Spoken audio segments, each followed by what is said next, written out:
પૈસાને તમારા માટે કામ કરતા જોવા છે? તો ચાલો સમજીએ કે આ કેવી રીતે થાય છે.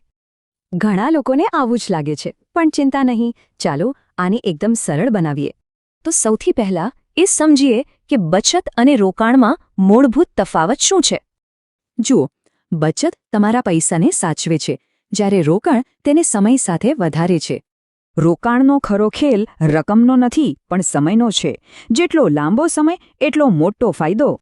અને આ જાદુને કહેવાય છે કમ્પાઉન્ડિંગ, એટલે કે ચક્રવૃદ્ધિ વ્યાજની તાકાત. અહીંયા જુઓ, વ્યાજ પર પણ વ્યાજ મળે છે. આ જ તો કમ્પાઉન્ડિંગનો કમાલ છે. અને જુઓ તો ખરા, એક પણ રૂપિયો ઉમેર્યા વગર પૈસા લગભગ બમણા થઈ ગયા. આનાથી પૈસાની કિંમત મોંઘવારી સામે ટકી રહે છે અને મોટા લક્ષ્યો પૂરા થાય છે. પણ યાદ રહે, વધારે વળતર મેળવવા માટે એક મૂળભૂત નિયમ સમજવો પડશે. આને કહેવાય રિસ્ક રિટર્ન ટ્રેડ-ઓફ, મતલબ વધુ વળતરની અપેક્ષા તો વધુ જોખમ. આને એક સીડીની જેમ વિચારો. દરેક પગથિયે વળતર વધુ છે પણ જોખમ પણ વધુ છે. તો પછી રોકાણકારે આ સીડી પર કયું પગથિયું પસંદ કરવું જોઈએ? આ જ છે રોકાણકારની રિસ્ક એપેટાઇટ, એટલે કે જોખમ ઉઠાવવાની ક્ષમતા. આ ક્ષમતાના આધારે રોકાણકારોને સામાન્ય રીતે 3 કેટેગરીમાં વહેંચવામાં આવે છે.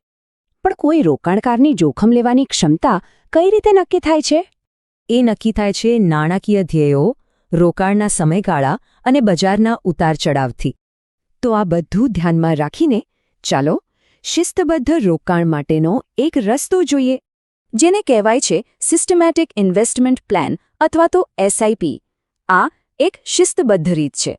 આમાં દર મહિને એક નક્કી કરેલી રકમ આપમેળે બેંકમાંથી રોકાણ થઈ જાય છે.